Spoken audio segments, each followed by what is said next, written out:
Il y en a, c'est comme ça. Quand les attaques la télévision, nous, on étoile là, vraiment. Et souvent, les pasteurs, vous blaguez. Vous dites, ton étoile est trop forte. C'est trop faux. C'est une grande destinée. Quand on finit de ta destinée, quand ça va t'attirer, nous, on s'assoit, mais moi, destinée, mais puis, on fatigué, je gagne. Je te dis, c'est l'immaturité. Amen. Amen. Regardez. C'est pour ça que vous devez vous éduquer, vous devez apprendre. Beaucoup de problèmes spirituels sont rattachés au manque de connaissance des gens. Je connais un foyer comme ça. Le monsieur se plaint aujourd'hui, mais moi j'ai dit, c'est lui qui a la base de ça. Il a pris un couple qui n'était pas encore marié, il les a suivis. Finalement, la femme a quitté son mari. Ils sont séparés. Mais pourquoi? C'était lui qui était en bas.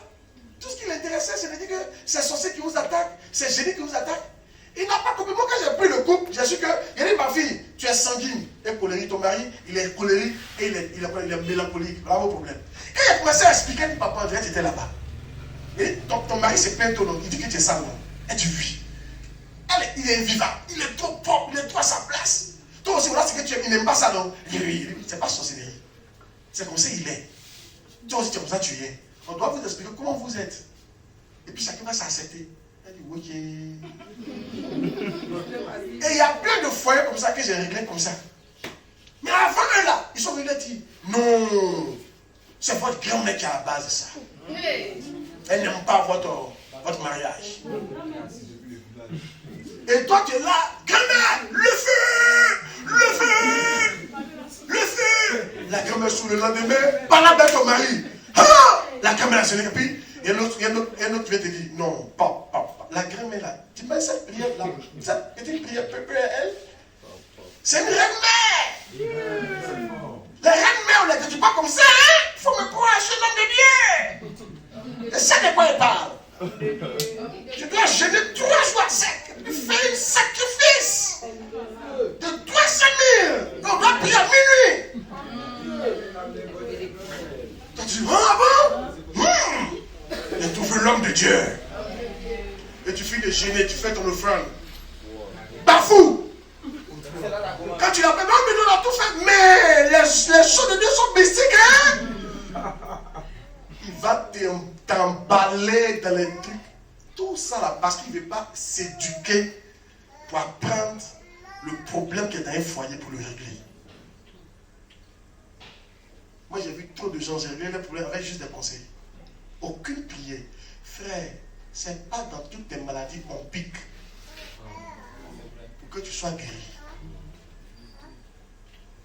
Écoutez-moi bien. C'est pas toutes les maladies on te donne piqûre. Il y a des maladies on te donne conseil. Et puis tu guéris. C'est fort. Moi, quand j'avais colopathie, là, mon bas-ventre me faisait mal. Là. On m'a dit, il faut arrêter de manger. Arrête de manger tard. Arrête de prendre des boissons gazeuses. Il dit, c'est tout. Il dit, c'est tout. Ma fille, j'ai arrêté de douleur à cesser. Mais toi, tu as eu affaire à des hommes de Dieu. Chaque fois que tu vas même pour colopathie, on te pique. Pion. Donc tu as piqué. Ah, tu piques pas, mon Dieu. Il n'y a pas un gêne à faire. Certaines de mes enfants me disent, papa, il n'y a pas un sacrifice à faire. Il n'y a pas de sacrifice. Il faut qu'on fasse sacrifice. Il y a quoi? Il y a quoi? Quel sacrifice? Tout l'argent, il y a quoi? Il y a quoi? Mais tout ça, c'est fait quand on ne connaît rien. Quand on passe en soi pour lire les livres, pour comprendre la complexité des problèmes des gens. Ne soyez pas ce genre de berger là. Soyez des bergers qui comprennent la complexité des gens. Et pour comprendre là, il faut lire les livres. Quand ils vont t'expliquer le problème, tu sauras. Tu ne vas pas tout enlever sous jeune. Ah ouais. Sous jeune, ça sert à rien. C'est pas toujours jeune. Regardez le conseil qu'il m'a donné là. Arrête de prendre des boissons gazeuses. Non, il ne boit pas coca. C'est le temps à temps, moi, quand c'est un peu trop, je suis trop fatigué, donne-moi un peu de coca et bois quand même. Mais c'est au moins 2 mois en passant. Le mal a disparu. Aucune douleur encore. C'est pas toutes les maladies ont été piquées. Donc souvent, vous avez besoin de conseils. C'est un conseil il te faut. Ma fille, c'est un conseil il te faut pour que ton mari te marie. C'est pas autre chose. Il n'y a pas sorcier derrière. C'est ton comportement. Amen. Ton gros cœur là qui fait que le gars ne peut pas te marier. marié. Il n'y a pas une chose, il n'y a pas un lien qui existe dans la famille. Je ne sais pas si je dois prêcher, mais non,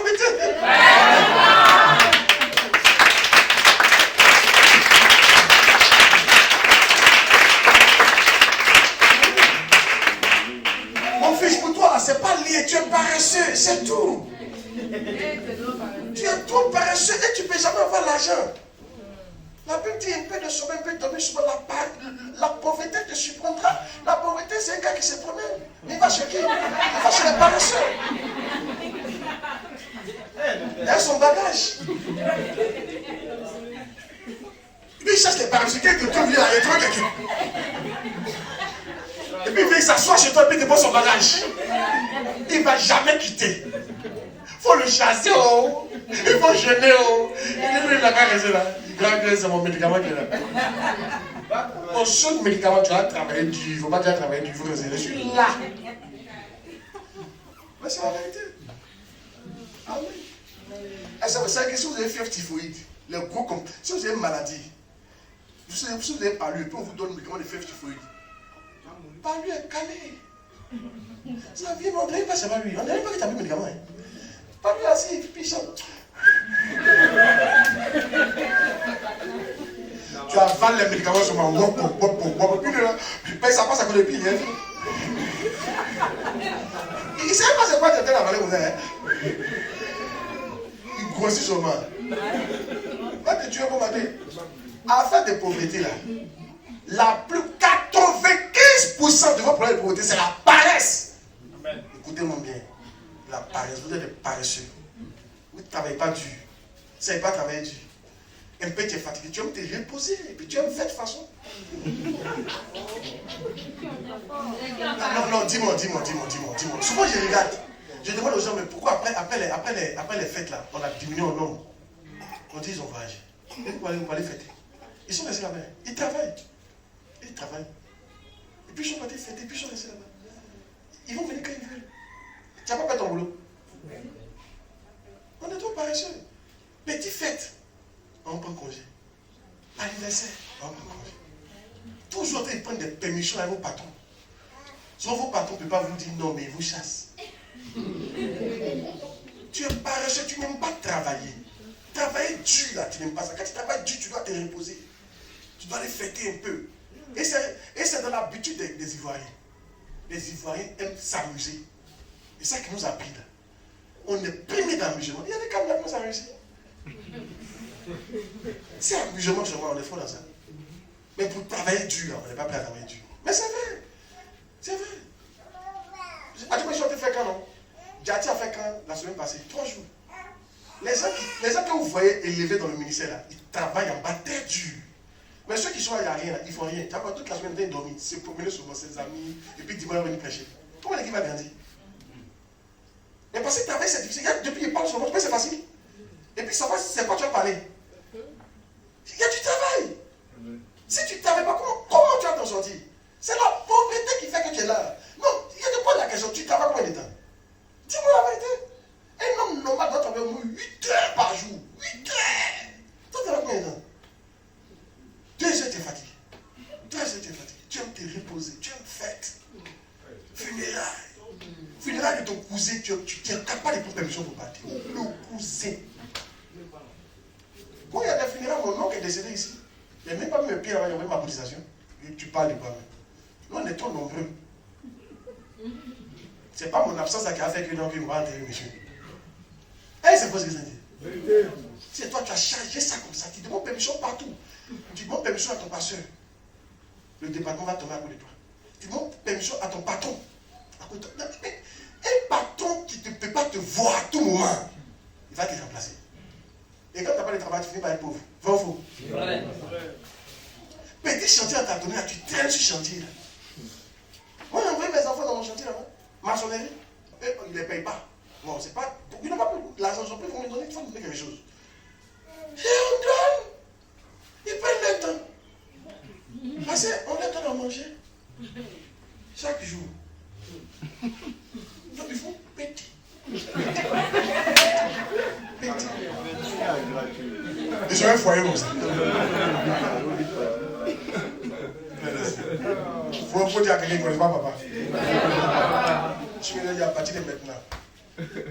5 francs, même manger. Pas. J'ai donné 5 000 à quelqu'un. C'est pour manger. Et c'est fini. Débrouillez-vous. Ça a fini. Il faut le voir taper même. D'où vous taper comme ça?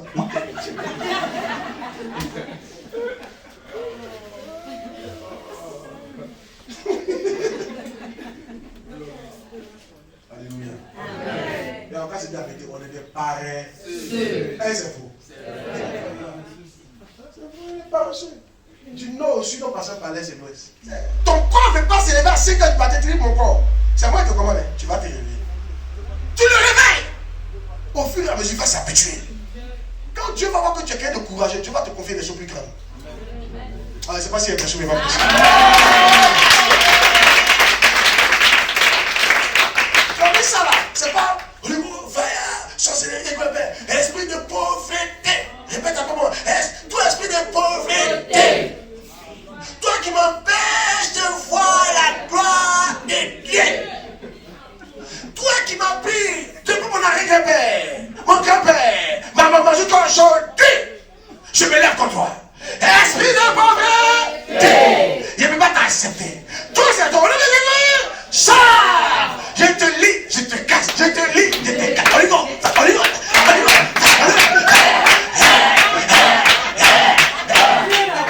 Dis à quelqu'un, pour pauvreté là, ça n'a rien à voir. Quand tu es prié pour comme ça,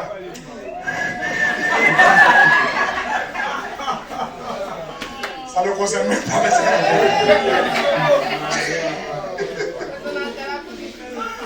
Quand tu finis, mais c'est là, il vient. La pauvreté, il cherche la pauvreté vient. Ah, c'est qui ça? Quand la place ici avec ma joie. Il s'assoit. Après, ça vous dit que Dieu bénit pas. Dieu bénit pas, ça veut dire quoi? Tu es paresseux? Amen. Amen. Vous voyez ça, ça n'a pas besoin de piqûres. C'est un conseil et enseignement. Dis Amen bien. Amen. Mais quand tu as commencé à travailler dur, que tu gagnes l'argent, tu dois maintenant payer ta dîme et tes offrandes. C'est ça maintenant qui fait que tu vas plus loin dans la richesse. C'est tout. Est-ce que ça va bien le piqûre? Mais quelqu'un qui n'est pas enseigné va te faire croire que la sorcellerie, c'est à la base. Mais tu as vu dans la même famille, on dit tout le monde est sorcier, il y a un qui prospère. Et tu vois, il travaille dur que vous. Ça va être à vous. Même à l'école, il travaille plus que vous. Quand il étudiait, toi tu n'étudiais pas. Tu te souviens, non? Tu étais devant la télé. Au début, la l'INP, il a beau travail. Toi, la sorcellerie a pu t'empêcher d'étudier. Je ne sais pas comment ils ont fait ça.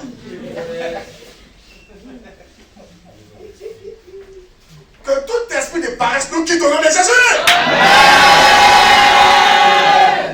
Quand tu quittes ici, là, deviens courageux. Amen. Tu as compris? Deviens quoi? Courageux. Regardez, Mohamed Sanogo. Tu sais, souvent quand tu ne connais pas les gens, il faut demander. Hein. Mohamed Sanogo marchait de la Riviera à Koumassi. Il fallait évangéliser. Il marchait. Il a marché plusieurs fois par là à Yopougon. De Cocody à Yopougon. Il dit, vous me voyez, il marchait. Juste pour aller dans le marché pour dire, Jésus vous aime, Jésus vous aime, Jésus vous aime. Et quand il finit, il remarche. Quand vous voyez quelqu'un, Dieu donne milliards à quelqu'un aujourd'hui, il faut regarder son passé. Yes. Tu vois pourquoi il était couru. Tu n'as pas transformé par l'évangélisme. Or, tu peux marcher. Mais tu trouves que c'est loin. Dans même Yopougon, tu ne peux pas marcher. Dans même Koumassi, tu ne peux pas marcher. Dans même Mako, tu ne peux pas marcher. Dans même Doro, tu ne peux pas marcher. Tu es paresseux. Tu ne vas pas garder ton argent et puis marcher. Ça fait quoi? Tu n'as pas voiture, il faut marcher. Moi, il y a marché de Makori à l'université. Ah oui, en passant, il n'y a pas troisième pont sur moi. Premier pont. Très important. Il faut demander à mes enfants, ils me connaissent. Quand ils commencent à travailler comme ça, ils m'appellent le frère. C'est quel nom? Non, pas le chinois, il y a un autre nom. Le robot. C'est pas dit le robot. C'est quoi s'il ne me fatigue pas? Il ne se fatigue pas lui-même. Amen. C'est pas ça mon fils. C'est le courage. Le travail dur. C'est ça qui fait qu'il y a un résultat. Si tu ne travailles pas, tu faut oublier. Dis avec une brèche. Amen. Oh yes. Oh yes. Oh yes. Arrête de donner trop d'excuses là. Hein? Tu as trop d'excuses.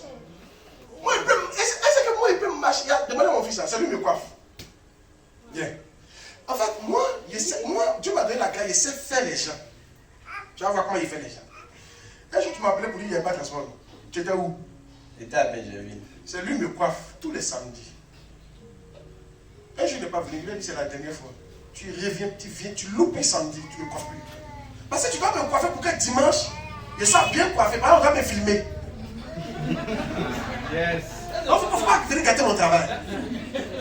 Tu as mon fils, mais il te dit ça. Il m'a dit ça. Et t'as dit de faire quoi? Quand tu t'as pas transport? Il a dit des machines. Ouais, il a fait marcher, il a marché. Et je lui ai dit merci, papa, tu m'as montré raccourci. En marchant, il a trouvé raccourci.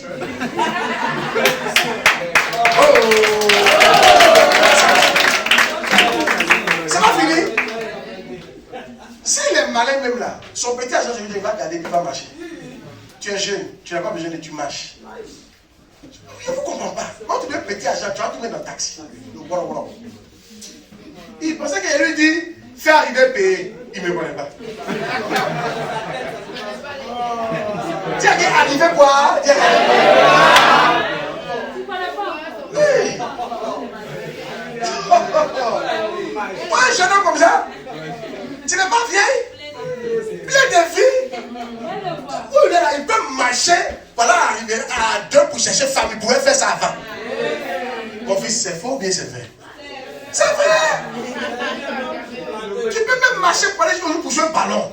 Maintenant, pourquoi pour ton travail, tu ne peux pas marcher?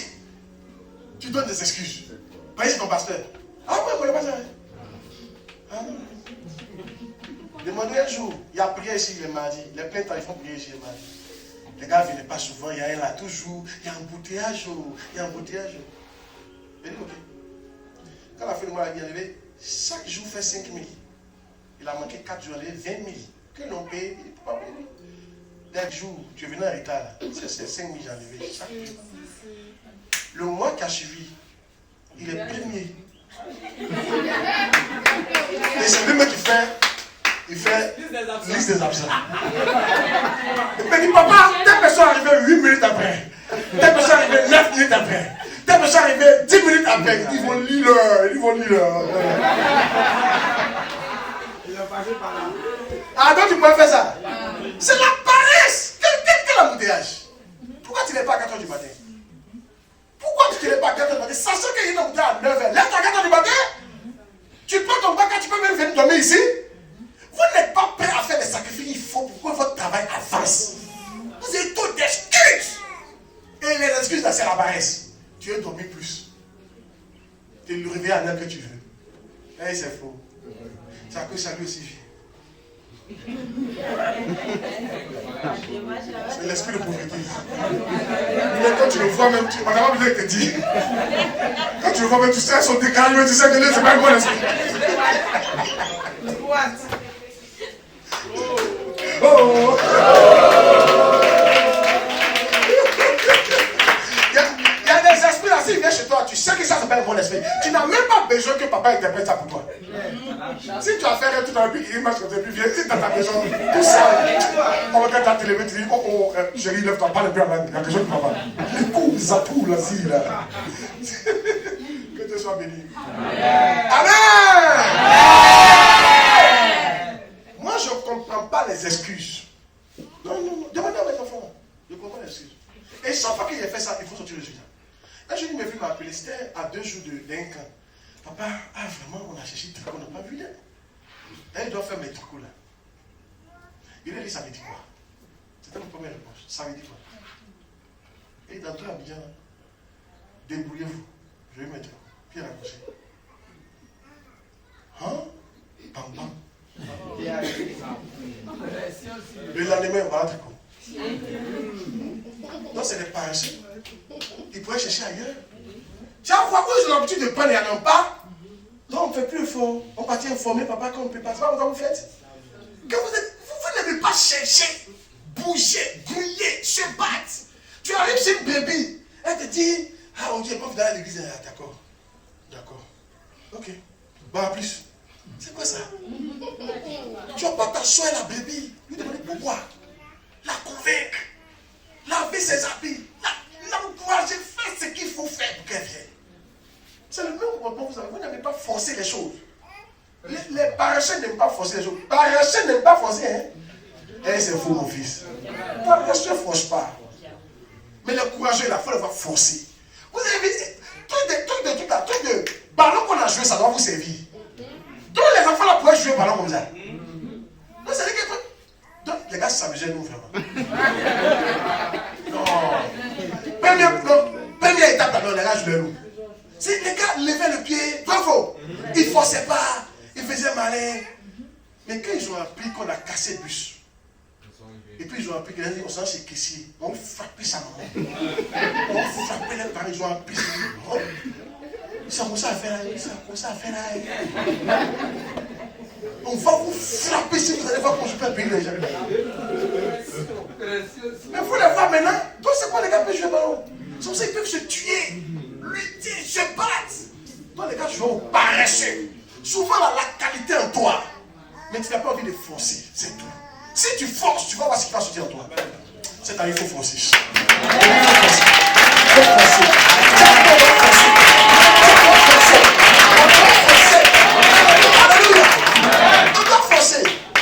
On doit forcer, notre cas doit se remplir. On doit forcer, l'église doit se remplir. C'est pas quelque chose de faire que dimanche et puis c'est pas rempli. Pourquoi? On doit faire deux cultes, on doit forcer. On doit forcer, on doit se battre, on doit forcer, on doit se battre. On peut les chercher, on peut se lever tôt, on peut les appeler, on peut faire des cadeaux, on peut aller là-bas, on peut les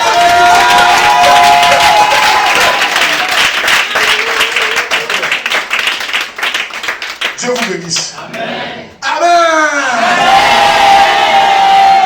On va arrêter aujourd'hui comme ça. Tenez-vous, on fait une prière.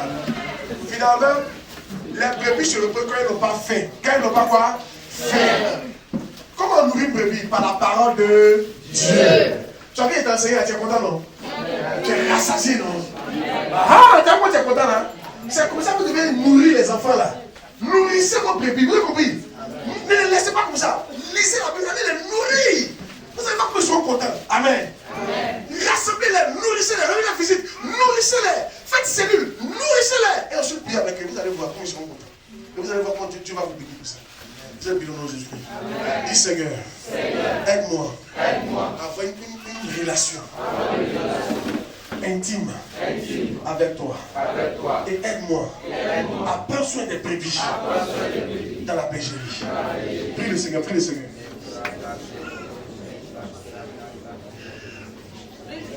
Au nom de Jésus que nous avons prié. Amen. Est-ce que quelqu'un peut acclamer le Seigneur Jésus?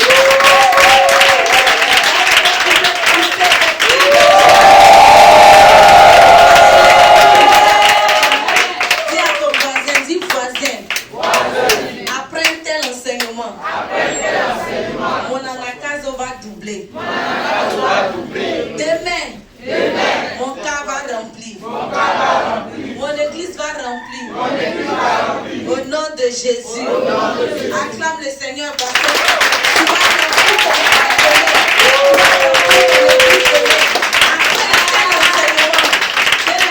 après un tel enseignement, tu ne dois même pas aller à la maison. Tu dois continuer pour aller évangéliser. Parce que c'est-à-dire que c'est frais, ça y est en toi. Alléluia. Acclame Jésus. Amen. Nous allons nous asseoir. On va s'entretenir quelques minutes et nous allons faire nos offrandes. Alléluia.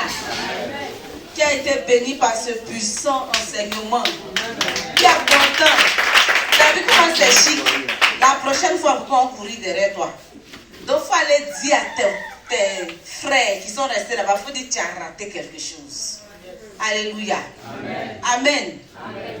Bien-aimé, un berger doit être loyal. Amen. Amen. On dit la femelle venait son affaire de loyauté là encore. Mais c'est ça. Un berger qui n'est pas loyal, Dieu ne peut pas te bénir. Un berger qui n'est pas loyal, si tu veux, il faut envoyer 10 cas. Mais si tu es déloyal, Dieu ne va pas te bénir. La base de la bénédiction, c'est la loyauté. Alléluia. Amen. La base de la bénédiction d'un chrétien, c'est la loyauté. C'est pourquoi tu dois être loyal. Amen. Amen. Tu ne dois pas être de ceux qui critiquent l'église. Papa a tellement expliqué ça. Tu vois, quand tu t'as évangélisé quelqu'un, il commence à parler mal des gens, tu dis, ah, c'est comme ça, ils sont où? Tu es déloyal. Amen. Amen. Quel que soit ce que tu vas faire, quels que soient tes efforts dans la Nakazo, mais tu vas voir que ta situation ne change pas. Alléluia. Amen. Maintenant, tu es là, tu as dit non. Oui, moi, l'évangéliste, c'est moi, on voit 2 cas, c'est moi, on voit 3 cas, mais depuis là, je ne suis pas béni. Mais tu ne vas pas être béni parce que tu es déloyal. Amen. Amen. C'est pourquoi, c'est dit que tout chrétien, tout berger, un bon berger, la loyauté doit être son partage. Amen. Amen. Tu ne dois pas être de ceux-là qui, comment on appelle ça même, qui font des groupes, des rébellions dans l'église. C'est-à-dire que, toi, vous êtes dans l'église, il y a des groupes. Non, ça c'est le groupe de lui là. Non, ça c'est le groupe de lui là. De qui il parle? Alléluia. Bien aimé, en tant que berger, tu ne dois pas avoir, tu dois pas faire ce genre de truc. Alléluia. Amen. Tu ne dois pas être offensé. C'est-à-dire que toi, tu es berger, pour non, tu es fâché. On m'a blessé. Donc, tu te mets dans ton coin. Alléluia. Amen. Tu deviens passif. C'est-à-dire que toi qui remplissais le cas, maintenant, là même, là, tu es assis. Quand on te cherchait pour aller évangéliser, tu dis, allez-y, j'arrive. Parce que what t'as fait là, moi ici dedans encore. Alléluia. Bien aimé, en tant que berger, on ne doit pas se comporter comme ça. Alléluia. Un berger, tu ne dois pas, tu as dit, c'est ce que papa a dit, tu dois avoir la capacité de pardonner. C'est pas toi, à chaque fois tu es blessé. Non, on m'a fait ça là, donc. Non, on m'a fait ça. Mais si tu fais ça, ta brebis va faire comment? Alléluia. Amen. Vous pensez que ici, même papa lui-même, on le blesse. On a consacré combien de bergers? Près de 160 bergers. Est-ce que ici, là, vous êtes 60? Et est-ce que vous êtes 160 aujourd'hui? Mais ceux qui ne sont pas venus là, c'est-à-dire que ton père spirituel t'a convoqué pour venir te donner une nourriture. On dit que tu es berger. Tu as porté habit blanc. Comment on appelle ça même? Pantalon noir. Chemise blanche. Tu étais content comme ça. Tu marchais comme ça. J'ai décidé de suivre Jésus. Maintenant, c'est là. C'est décidé de suivre Jésus, là, ça qui est là. Donc, ton père spirituel te convoque. Et puis, toi, tu es quelque part là-bas. C'est quel travail tu es en train de faire? Alléluia. Amen. Vous pensez que ça, lui, n'est pas blessé aussi? Mais est-ce que c'est pour autant qu'il va tenir compte de ça pour dire, comme il y a des bergers qui ne sont pas venus là, il va appeler chaque chef d'église. Faut le décharger. Non. Il est patient. Il se dit qu'au prochain camp, tu vas venir. Si tu n'as pas venu au prochain camp, prochainement, tu sais que si tu vas venir un jour. Alléluia. Bien aimé, c'est un tel cœur qu'on doit avoir. Un cœur qui pardonne. Si tu es un berger que tu as pour parler terre à terre, tu as un gros cœur, ta bergerie sera vide. Parce que toi, pour petit truc, tu es en train de faire parler avec tes brebis. Donc, quand c'est comme ça, Dieu trouve que tu es déloyal. Donc, tes efforts là-même, là, ils ne regardent même pas. Alléluia. Amen. Bien aimé, il faudrait qu'on soit loyal. Un berger, là, c'est quelqu'un sur qui on peut compter. Quand on dit berger, quand tu as décidé d'être berger, c'est pourquoi papa, à chaque fois, à chaque conséquence, vous pensez que la chanson on chante là, on a envie de chanter ça, on chante. Est-ce que vous avez entendu les paroles? J'ai décidé de suivre Jésus sans reculer. Alléluia. Amen. Donc on doit pouvoir compter sur toi. Tu dois être présent à ton poste. Tu dois être fidèle, loyal à ton père spirituel, loyal à ton église. Alléluia. Sans cela, on dit un bon berger. Sans cela, quand Dieu te regarde, il dit, voici un bon berger. Et maintenant, tu bénéficies des efforts que tu fais. Alléluia. Est-ce que je parle à quelqu'un? Est-ce que je parle à une personne? Alléluia. Mais ce n'est pas le berger. On va voir, comment on appelle ça même, faire des groupes. C'est-à-dire que toi tu es berger. Et puis, quand on dit déloyauté, définition de déloyauté, c'est toi. Ça, c'est pas un bon comportement. Alléluia.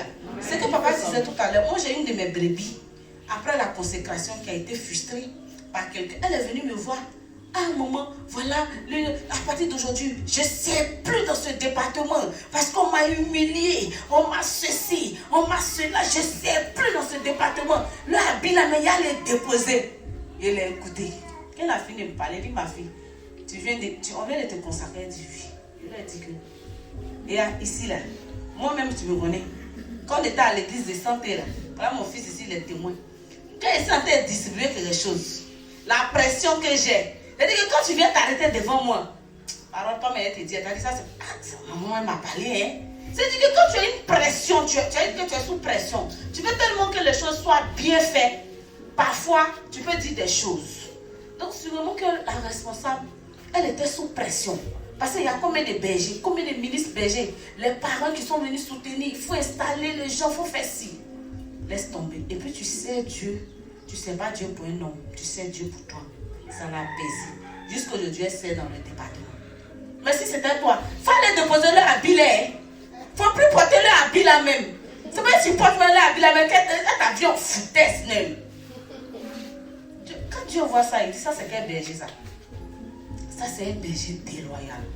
Alléluia. Amen. Papa nous a tellement bien enseigné. C'est vrai, je ne suis pas vite arrivé. Pour plusieurs raisons. Mais le peu que j'ai écouté, je sais qu'on part d'ici rempli. Amen. Alléluia. Amen. Comme il le disait tout à l'heure, il dit, eux aussi ils ont été bergers. Nous on était là, on avait tellement soif. Vous voyez comment c'est intéressant. Quand tu finis d'écouter un tel message, c'est comme si on vient de te charger. Le carburant, tu viens de recevoir quelque chose.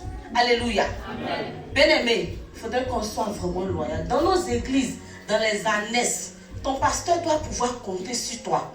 Alléluia. Amen. En tant que berger, qu'il t'appelle, allô Georges, c'est comment tu as pu visiter tes brebis. Il ne faut pas être tenté, mais gaba, en ta brebis là même là, tu l'as même pas appelé. Bien-aimé, tout ça c'est la déloyauté. Parce qu'on dit le berger, c'est celui-ci qui on peut compter. Donc ton pasteur doit pouvoir compter sur toi. Alléluia. Ça veut dire que ça va être ton fardeau. Amen. Il n'a même pas besoin de t'appeler. Toi, tu sais que dimanche, il faut que tu viennes avec tes brebis. Samedi, il faut que tu visites tes brebis. Alléluia. Amen. Est-ce que quelqu'un peut laisser ses moutons toute une semaine, tu ne vas même pas les voir? Tu es sûr que où tu les as laissés là, tu vas les trouver là? Non. Peut-être ils sont tombés dans l'eau quelque part là-bas. Peut-être gros trucs qui étaient là-bas, d'autres sont tombés. Parce qu'il n'y a pas quelqu'un pour s'occuper d'eux, pour les regarder. Donc toi en tant que berger, si tu fais la même chose, mets tes brebis là, ils vont aller ailleurs. Maintenant ça t'étonne. Quand dimanche matin tu vas, on dit, ah on dit là, aller dans une autre église. Mais il va aller dans une autre église. Alléluia. Un berger, c'est quelqu'un sur qui on peut compter. Ton pasteur doit compter sur toi. La mienne doit compter sur toi. Et en le faisant, la Bible dit, cherchez premièrement le royaume des cieux. Alléluia. Mais pendant que tu es en train de faire, tu es en train de réjouir le cœur de Dieu. C'est vrai, tu réjouis le cœur de ton pasteur, mais c'est plus le cœur de Dieu que tu réjouis. Et tu vas voir que ce derrière quoi tu ne vas même pas courir, Dieu va te donner ces choses-là. Est-ce que je parle à une personne ce matin? C'est cette petite exhortation sur la loyauté que je voulais vraiment ajouter. Ne soyons pas de ceux qui critiquent les choses. C'est-à-dire que toi, tu vois, à l'église, il fait chaud. Un nouveau est venu, mais tu es venu une brebis. Dès qu'il rentre net, c'est-à-dire que dès que la brebis rentre net, c'est toi, mais tu t'entends de souffler. Ah, mon gars, ici, il fait chaud, hein? Ah, il faut t'habituer, hein? Tu es en train de faire quoi comme ça? Tu es en train de gâter l'église. Tu es sûr que si lui il s'en va là, demain si tu vas le chercher là, il va venir encore. Alléluia. Amen. Donc ça veut dire que toi-même là, tu critiques l'église où tu es. On appelle ça la déloyauté. C'est-à-dire que quand toi-même, même si tu as chaud, tu es en train de transpirer même là.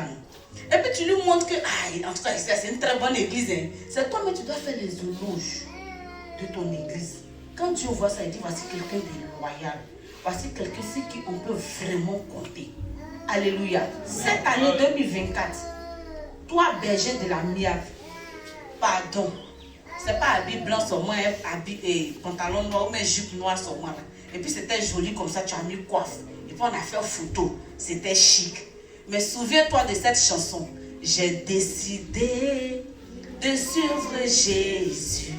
J'ai décidé de suivre Jésus. On dit sans reculer. Alléluia. La moisson est grande. Il y a des gens, tu penses qu'ils ont déjà entendu parler de Jésus, mais ils n'ont jamais entendu parler de Jésus. Ton voisin mec à côté là, il ne sait même pas qui est Jésus. Donc c'est pour dire que des âmes se meurent. On doit partir. On doit partir. Aller parler de la parole de Dieu. Pour que Dieu puisse être fier de nous. Pour que la loyauté soit notre partage. On doit pouvoir compter sur nous. Alléluia. Nos pasteurs doivent compter sur nous. L'église doit compter sur nous. On parle de 2000 membres. C'est ça, non, pasteur? Oui. 2000 membres, ce n'est pas une histoire de pasteur d'hier. Ni de papa Claude. C'est toi là qui as envoyé 2000 membres. C'est si toi tu as envoyé 100. Maman a envoyé 100. Un peu. C'est ça, on met ensemble et puis on dit Miave 2000 membres. Alléluia. Amen. Donc vraiment, alléluia. Amen. Vraiment, c'est cette petite parole que je voulais ajouter. Je ne vais pas gâter ce que papa a déjà fait. C'est tellement beau, c'est tellement chic, on a été chargé. C'est le mot loyauté que je voulais ajouter. Pour dire à quelqu'un qu'on doit être vraiment loyal. En tant que berger, pour que Dieu puisse être vraiment satisfait de tout ce qu'on fait, la loyauté doit être notre partage. Que la déloyauté s'éloigne de nous en tant que berger. S'il y avait un esprit de déloyauté qui voulait venir rentrer en nous, que par la puissance du Saint-Esprit et par l'onction de notre Père spirituel, le pasteur Ienson Sanko, que cet esprit-là même nous libère au nom de Jésus de Nazareth. Est-ce que tu peux acclamer Jésus? Acclame Jésus de Nazareth de ta vie ce matin, bien-aimé. Donc, j'aimerais être à ta place. Comme papa le disait, mon peuple périt par manque de connaissances. Mais aujourd'hui, là, de la manière dont tu as été enseigné, si quelqu'un vient te dire le contraire, tu as dit c'est pas ça. Ou bien parce que tu connais. Alléluia. C'est une joie, c'est un privilège. Il y a d'autres qui sont jeunes ici. C'est une grâce. Nous autres, souvent on s'assoit pour dire, papa, si on t'avait vite connu, il y a des erreurs qu'on allait faire. On n'allait pas faire. C'est pour dire que vraiment, à la Miave ici, on est des privilégiés. Soyons loyaux, soyons fidèles à notre église, à notre pasteur, pour que Dieu nous bénisse. Acclame Jésus.